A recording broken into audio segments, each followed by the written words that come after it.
President Trump teatas, et USA on valmis ja relvastatud ning valmis astuma vastu Iraani Islaamivabariigile sõjalise terrori, jõu ja võimsuse tasemel, mida pole nähtud teisest maailmasõjast saadik. Mida me nüüd näha võime, on Ameerika vägede massiivne koondumine kogu piirkonnas. Oota korraks. Käte alla. Sinu süda kuulub sulle. Sinu süda kuulub sulle. Sinu süda kuulub sulle. Sinu süda on... Oota, okei, meile tuleb siin värske otseinfo. President Trump on teatanud, et ta lükkab selle edasi Iraani ja teiste Lähis-Ida riikide palvel. Ilmselt annab Trump iraanlastele veel ühe võimaluse ja loodab ka, et... Olgu vabandust, meid teavitati. Nüüd on meil uus info. Saame aru. Olgu. Ameerika Ühendriikide president Trump teatas just, et kaalub nüüd massiivset rünnakut, mis saab olema suurem kui kunagi varem. Ameerika Ühendriikide kodanikke kogu Lähis-Idas on USA saatkondade poolt teavitatud, et nad püsiksid siseruumides. One moment. Üks hetk. Hästi siis. Värske info. Ameerika Ühendriikide presidendi Donald Trumpi sõnul on nüüd Pakistan ja Katar esitanud palve, et Ameerika Ühendriigid lükkaksid rünnaku Iraani vastu edasi, seni kuni nende juhid ja esindajad suudavad välja töötada ühtse ettepaneku. Ja nii see ongi, või vähemalt ma arvasin nii. Oota korraks, tõesti, püha taevas Charlie Brown. Ei, ma mõtlen Donald tõsiselt, härra president. Kas ma pean teile meenutama seda klassikalist stseeni ja näitleja Eli Wallaki ikoonilisi sõnu? Kui pead tulistama, siis tulista, ära räägi. Ma tean, et ma võisin olukorda veidi liialdada sellega, mida me oleme viimase mõne nädala, kuu jooksul Trumpiga kogenud. Aga see on üsna täpne pilt sellest, mis on toimunud. Trump tunneb meediat. Kuidas nad teevad kõik selleks, et kujundada meie arusaama sündmustest ja tegelikkusest. Ja ta on meedia manipuleerimises meister ning oskab hästi mõjutada nende katseid, kujundada narratiivi, mis ei pruugi alati sobida sellega, mida nad meile ette sööta püüavad. Alates ajaloolise tähtsusega suurtest sündmustest, kuni juutide süüdistamiseni peaaegu kõiges. Tegelikult kõiges, mitte peaaegu kõiges. Ja kuidas see haakub woke'i, ninarõngaste ja sooliselt voolavate inimeste juuksevärviga. See on kõik omavahel seotud. Tulge mõttega kaasa. Ma olen varem öelnud, et iraanlased peavad pikka malepartiid, samal ajal kui Trump lähtub tehingute tegemise kunstist. Aga see, mida me oleme sel nädalal kogenud, on olnud rohkem nagu tennisemäng. Edasi-tagasi, edasi-tagasi, edasi-tagasi.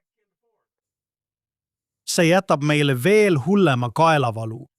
Möödunud nädalat on nähtud kui äkilist pendeldamist massiivse sõjalise eskalatsiooni ja järskude diplomaatiliste pauside vahel selles juba kuid kestnud konfliktis. Pärast nädalaid kestnud ränka piirkondlikku võitlust ja tõsiseid Iraani küberrünnakuid USA taristu vastu, näis, et Ameerika Ühendriigid ja Iisrael on lõpuks viimistlenud plaanid massiivseks mitme rindega pommitamiskampaaniaks, mille sihtmärgiks on Iraani energia- ja tööstuskeskused. Kuid vaid mõned tunnid enne operatsiooni algust teatas president Trump, et ta on rünnakud peatanud. Ta tõi põhjuseks Pärsia lahe liitlaste, eriti Saudi Araabia, Katari ja Araabia Ühendemiraatide kiireloomulise diplomaatilise surve. Ja nad kartsid katastroofilist vastulööki piirkonna energiatarnete koridoridele. Donald Trump väitis, et ta taganes, kuna piirkonna osapooled veensid teda, et läbimurre on lähedal. Ta rõhutas, et läbirääkimised sõja lõpetamiseks ja Iraani tuumaprogrammi demonteerimise kokkuleppe sõlmimiseks jätkuvad.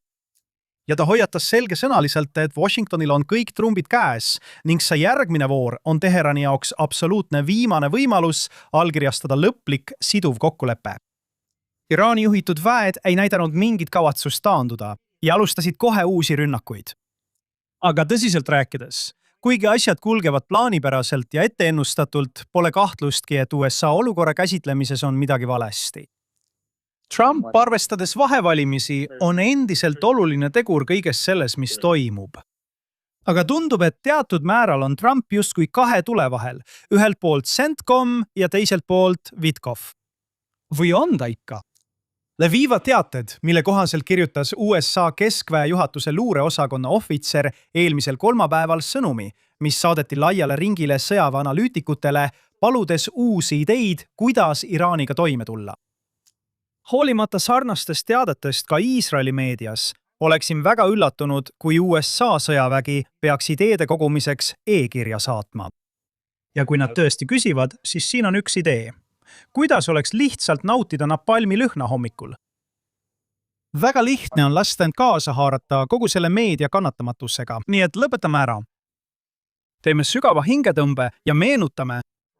Kõigel on oma aeg ja igal asjan on oma hetk taeva all. Trump laseb Kushneril ja Witkoffil oma asja ajada.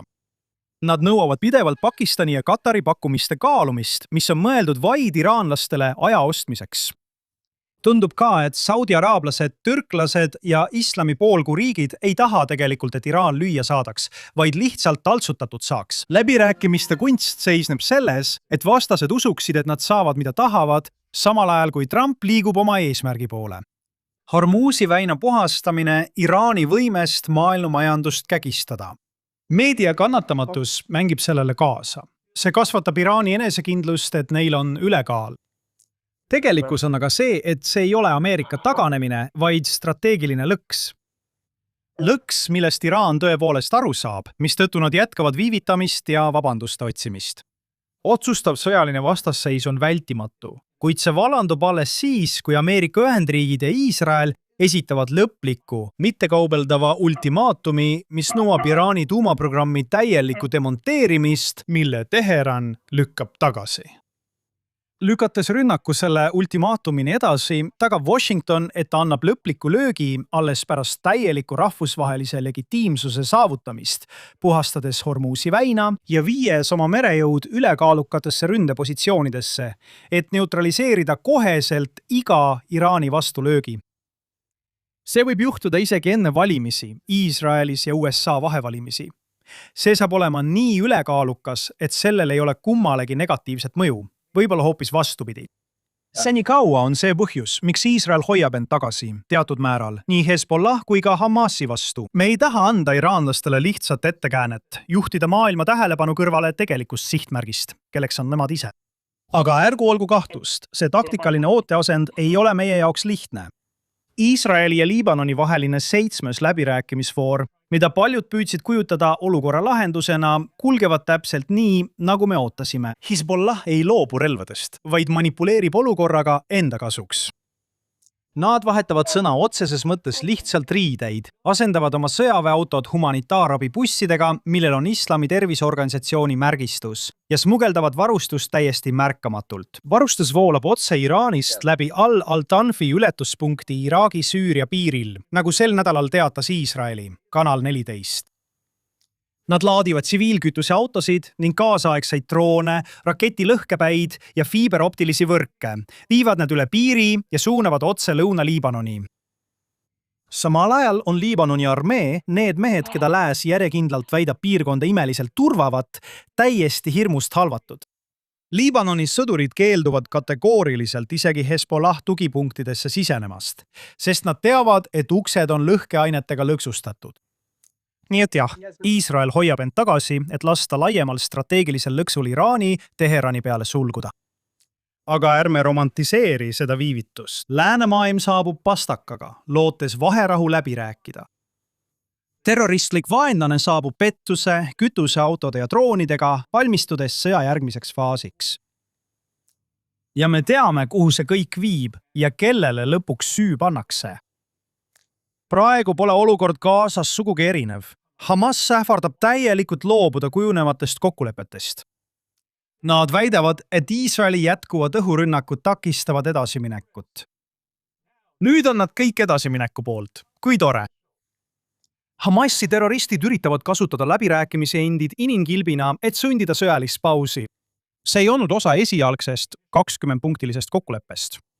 Nad tahavad, et Iisrael lõpetaks sihipärased likvideerimised, et nad saaksid hinge tõmmata. Ja see on täpselt sama väljamõeldis, mis toimub põhjarindel Hezbollahiga. Ja me kõik teame ka siin, keda nad lõpuks süüdistavad. Rääkides juutide ja Iisraeli süüdistamisest, kuidas on lood selle olukorraga Hispaanias? Ilmselt oli see nädal Iisraeli jaoks suur võit, kuna meie püüdlused Hispaania põgenikega üle ujutada saavutasid selle, mida me tahtsime. ei, mitte põgenikega uputamine, see on vaid vahend. Meie tegelik eesmärk on panna Hispaania võimud toime panema sõjakuritegusid kaitsetute tsiviilisikute vastu. Kellele saab nüüd Sanchez õigustava üleolekuga näpuga näidata? Polegi nii lihtne, kui tuleb tegeleda keeruliste probleemidega, eks ole, sõber?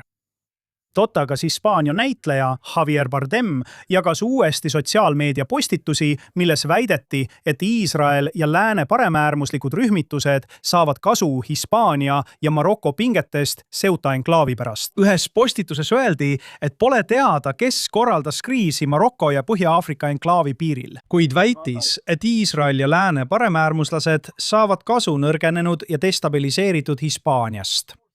Loomulikult aitavad juudid sellele kaasa. Ja loomulikult avaldas see terrori rahastamist toetava moslemi vennaskonna väljaande Hääletoru veel ühe artikli, milles vihjati, et vastutab Iisrael. Kas Hispaaniat karistatakse? Võib-olla me maksime neile illegaalsetele töötajatele, immigrantidele 7000 seeklit igaühele. Tundub, et nad on Iisraelile palju head teinud. Parim investeering, sest nüüd Hispaania sooritab genotsiidi nende marokolaste vastu. See, mis Hispaanias toimub, ei tohiks siiski üllatusena tulla. Me näeme lääneriikide allakäiku kogu Euroopas. See on võrreldav barbarite ja hunnide sissetungidega, selgete paralleelidega 4.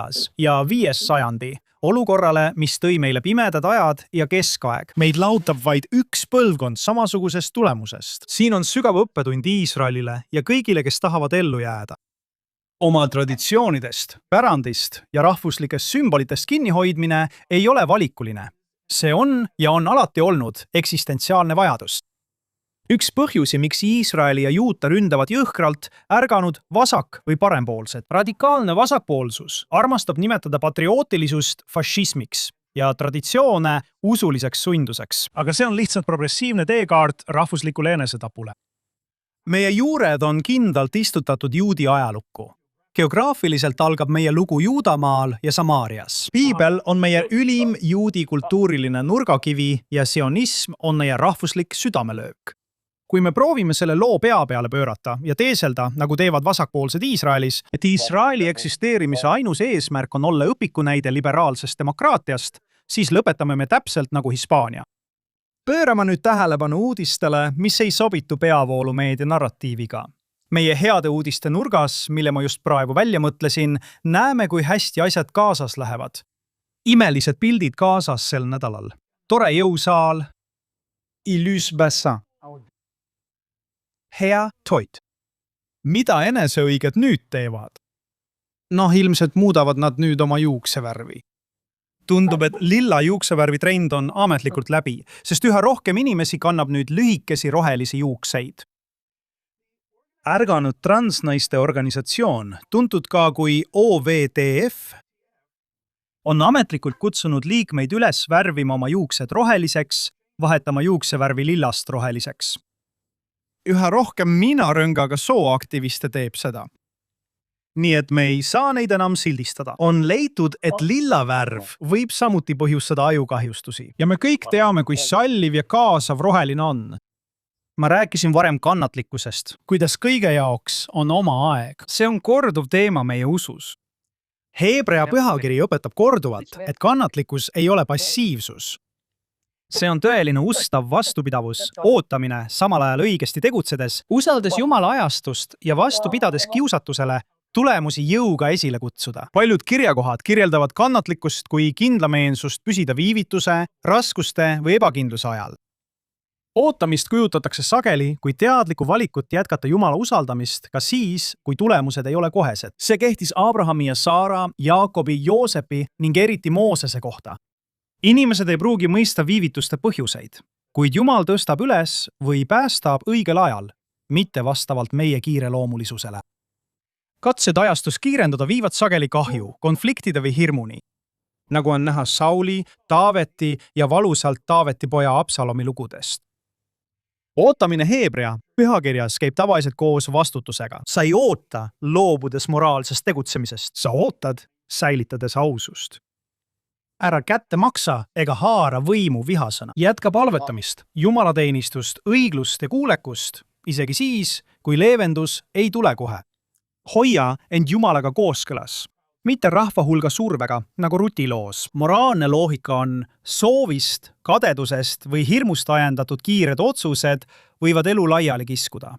Samas kui kannatlikkus tasakaalustab otsustusvõimet. Looda, et lugu pole veel läbi lihtsalt sellepärast, et järgmine samm pole nähtav. Älä tiusu. Iganene rahvas ei karda kunagi pikka teed. Ja just see ongi alati olnud juudi rahvas suurim tugevus. Mina olen Daniel Seaman. Aitäh, et ühinesite minuga siin saates. Straight Up JNS TV stuudiost Jeruusalemmas, Iisraelis. Shabbat shalom ja kohtume taas järgmisel nädalal.